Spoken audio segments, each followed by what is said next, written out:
கிராமத்தில் ஒரு பழமொழி உண்டு, வாய் புளித்ததோ மாங்காய் புளித்ததோ அப்படி அடிச்சு விட்டு போயிடுவார். புதுப்புழு எங்கேயுமே வழக்குகள், பெரும்பாலான வழக்குகள் பதிவு செய்யப்படவில்லை. வழக்குகள் மூடி மறைக்கப்பட்டுச்சு. காலை பாருங்க, காலை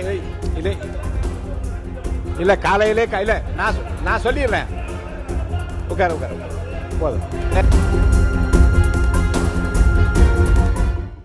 இந்த மாமன்றத்திலே கடந்த 5 ஆண்டுகளாக நாட்டிலேயே தலித்துகளுக்கு எதிராக அதிக கொடுமைகள் நடந்த மாநிலம் தமிழ்நாடு தான் என தமிழ்நாடுடைய சட்டமன்றத்தில் நேற்று மாண்புமிகு நம்முடைய பொதுப்பணித்துறை அமைச்சர் அவர்கள் ஒரு கருத்தை இங்கே பதிவு செய்திருக்கிறார்கள். National Crime Record Bureau, Ministry of the Home Affairs, இதுதான் இந்தியாவிலேயே எந்தெந்த மாநிலத்திலிருந்து சொல்ற ஒரு ஆதாரம். காலை உங்களுடைய அறையிலே காட்டியிருக்கிறேன். ஆக அவர் சொன்னது முற்றிலும் புறம்பானது, தவறானது. உண்மையான தரவு என்னன்னு சொன்னீங்கன்னாக்கா, உத்தரப்பிரதேசம் இதில் முதலிடத்தில் இருக்கிறது, ராஜஸ்தான் 2ஆம் இடத்தில் இருக்குது, மத்திய பிரதேசம் 3ஆம் இடத்தில் இருக்குது, பீகார் 4ஆம் இடத்தில் இருக்குது, மகாராஷ்டிரா 5ஆம் இடத்தில் இருக்குது. உதாரணம் சொல்லணும்னா, உத்தரப்பிரதேசத்தில் 5 ஆண்டுகளில் 71,000 வழக்குகள் பதிவாயிருக்கு, அதனால் முதலிடத்தில் அது இருக்குது. ஆனால் தமிழ்நாட்டை பொறுத்தளவுக்கு இந்த 5 ஆண்டுகளில் 8,110 வழக்குகள் தான் பதிவாயிருக்கிறது. அதனால் அதனுடைய ரெக்கார்டில் என்ன இருக்குதுன்னு கேட்டால், தமிழ்நாடு எஸ்சியை பொறுத்தளவுக்கு ஷெட்யூல் ஆஃப் கேஸ்டில் பதிவு செய்யப்பட்டதில் 10ஆம் இடத்தில் இருக்குது. எஸ்டியை பொறுத்தளவுக்கு, மலைவாழ் மக்களை பொறுத்தளவுக்கு 15ஆம் இடத்தில் தான் இருக்குது. ஆக எங்களுடைய ஆட்சியில் கட்டுப்படுத்தி இருக்கிறோம். வழக்கு பதிவு செய்து அந்த அளவுக்கு லாண்டாடு நல்லா இருந்தால்தான் ஒன்றிய அரசாங்கத்துடைய இதில் இது இருக்குது. ஏற்கனவே இப்படி ஒரு பதவி இருக்கிறார்.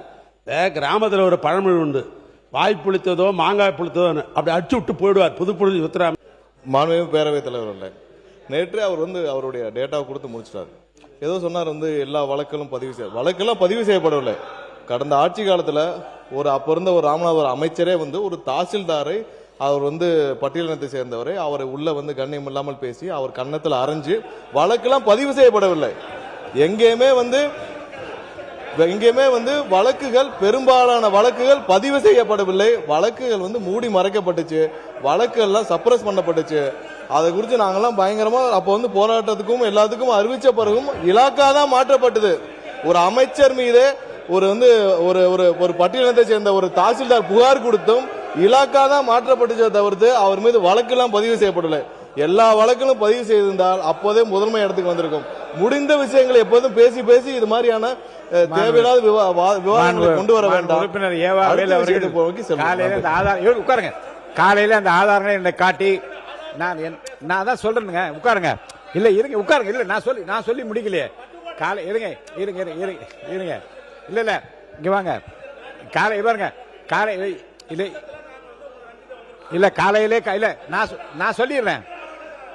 உட்கார உட்கார உட்கார போதும், போதும். இல்ல காலை உட்காருங்க.